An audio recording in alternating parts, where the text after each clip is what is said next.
day started like any other, but by noon, our quiet suburban street had erupted into chaos. I had just stepped onto my front porch when I saw her, Patricia Hendress, the HOA president, marching across our lawn with her signature scowl, clipboard in hand, as if she were storming the battlefield instead of a neighbor's home. I froze. Something told me this wouldn't be a polite visit. My elderly parent, frail and barely able to walk without a cane, was sitting on the porch swing reading a book. Karen, everyone called her HOA Karen, behind her back, had been circling our family for months, nitpicking every minor detail of our property. A slightly overgrown bush, a crooked mailbox, a single flower bed that didn't meet her arbitrary standards. But I never imagined she'd escalate to harassment. Before I could even say hello, Karen leaned close to my parent, her voice sharp enough to cut through metal. "Your lawn is unacceptable," she barked. "I'm reporting you to the board immediately. This will not stand." My parent's hand trembled on the swing's armrest. I felt a surge of anger and helplessness at the same time. This wasn't just a minor HOA complaint, it was intimidation. I stepped forward, trying to calm the situation. "Karen, please, let's talk like neighbors," I said. She ignored me, eyes locked on my parent as though she were daring them to respond. That was the moment I realized this wasn't just about rules. It was personal, and she had been planning this for a long time. Over the next few weeks, her harassment escalated. Daily letters demanding compliance with obscure HOA regulations, threatening calls late at night, and a formal notice accusing my parent of disturbing the community peace. A claim so absurd that even the HOA board looked at it skeptically. But Karen wasn't done. She showed up unannounced, inspecting our property like an overbearing warden, making my parent anxious and fearful in their own home. Every friendly neighborhood interaction became a minefield. Mail carriers noticed it. Neighbors whispered about it. And yet, Karen continued, fueled by an unchecked sense of authority and a warped idea of justice. What started as lawn complaints had transformed into a campaign of psychological harassment against someone who could barely defend themselves. It wasn't long before we realized legal action was the only way to stop her. What followed would be a battle filled with courtroom drama, neighborhood gossip, and shocking revelations about the lengths an HOA president could go to when unchecked. But before we get to the courtroom, you need to understand exactly how she crossed the line. It was one thing to get a threatening letter or a call in the middle of the night. It was another when Karen Hendress took her harassment to a level no sane person could ignore. One crisp morning, my parent called me, voice quivering. She cut the flowers in my garden," they whispered. My heart sank. I rushed over and saw it. Half of the carefully tended flower beds had been trampled, the remaining blooms crushed underfoot. Karen had trespassed, and it wasn't a mistake. This was deliberate. I knew then that waiting and hoping the HOA board would intervene wasn't enough. Karen thrived on power, and she clearly didn't care about rules, civility, or common decency. She had become a predator in a quiet suburban neighborhood, targeting the most vulnerable. My parent, once lively and cheerful, was now anxious, hesitant to even step outside. Every creak on the porch, every rustle in the yard sent a jolt of fear through them. Neighbors began to take notice. Mrs. Thompson across the street mentioned seeing Karen pacing back and forth, notebook in hand, as if she were compiling evidence for a trial no one had agreed to. The mail carrier admitted avoiding our driveway after Karen shouted at him for delivering community disturbances to our address. The tension was tangible, a shadow that hung over the entire block. I documented everything.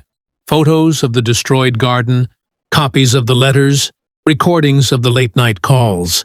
Every detail mattered, because I knew if this escalated legally, it would come down to proof. But Karen seemed untouchable in her mind, immune to reason or consequence. She even started showing up during family meals, claiming she needed to inspect compliance with HOA guidelines. I began to realize that her mission wasn't just to enforce rules, it was to intimidate, control, and break the spirit of anyone who opposed her. Then came the breaking point. One afternoon, Karen confronted my parent directly on the porch, waving her clipboard like a weapon. "I can report you for anything I see. Don't think you're safe in this neighborhood," she hissed. My parent, shaking in their chair, looked to me with wide eyes, silently begging for help. That was when I decided. Enough was enough. I reached out to a lawyer who specialized in harassment and HOA disputes. They confirmed what I already suspected. Karen had crossed the legal line. Trespassing, intimidation, and psychological harassment against an elderly resident were serious offenses. Preparing for the lawsuit, however, wasn't going to be easy. Karen had the audacity to believe she was untouchable, and she wasn't going to back down quietly. Little did she know, the fight she thought she'd won from day one was about to turn against her in ways she never imagined. The courtroom battle, and the consequences that would follow, were about to shake the neighborhood to its core. The day we filed the lawsuit, I could feel the tension in the air like electricity. Karen Hendress, confident as ever, strolled into the neighborhood like she owned it, clipboard tucked under her arm, smiling as if nothing could touch her. But this time, everything had changed. For the first time, the rules weren't in her favor. She was facing consequences, and the entire neighborhood could watch it unfold. Court dates were set, and the days leading up to them were exhausting. Karen tried every trick in the book to intimidate my parent and me.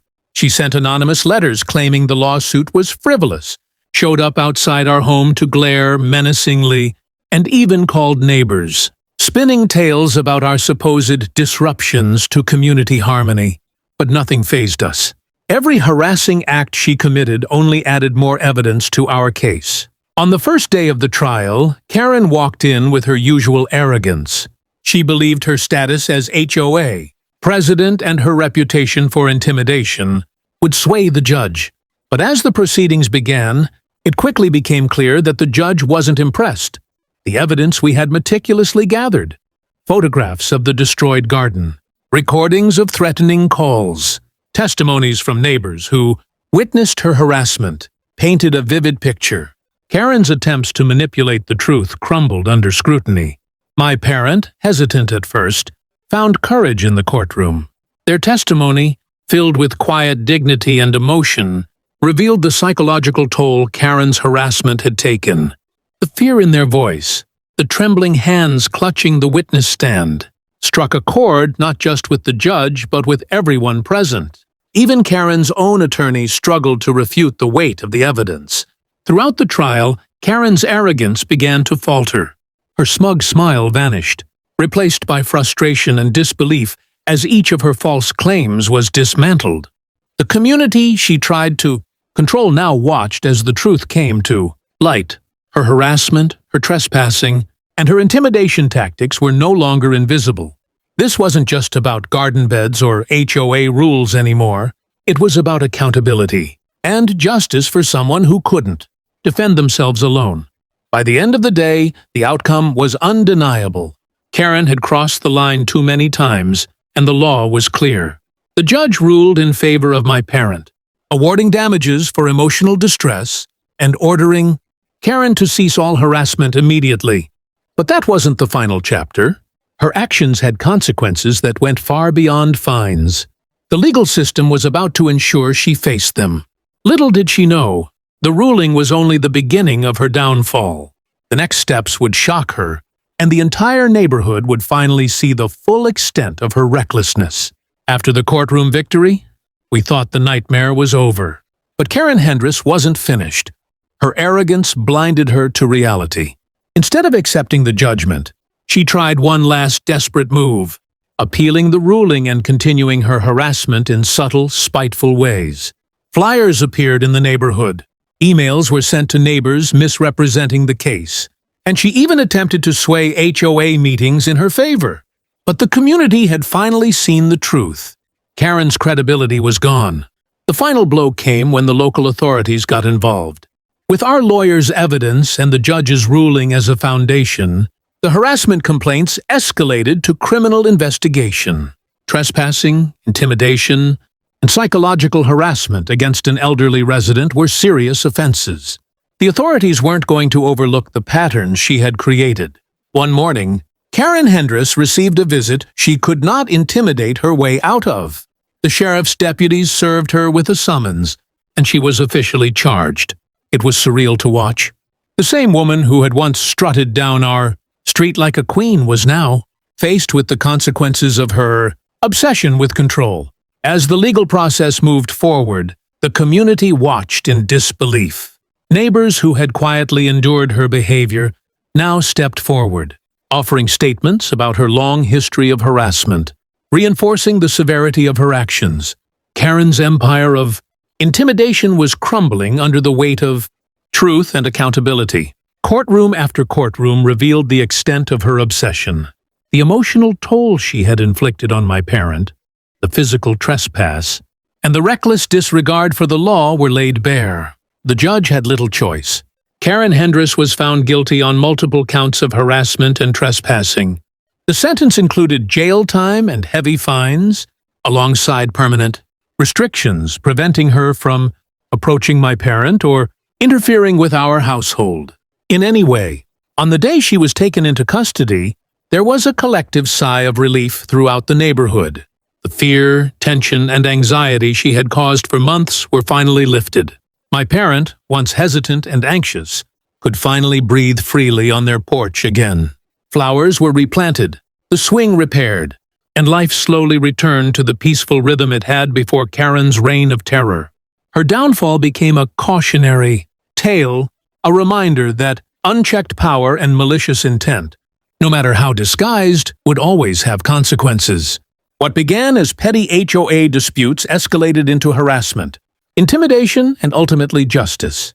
Karen Hendress's story ended behind bars, and our family, stronger and closer than ever, could finally reclaim our home.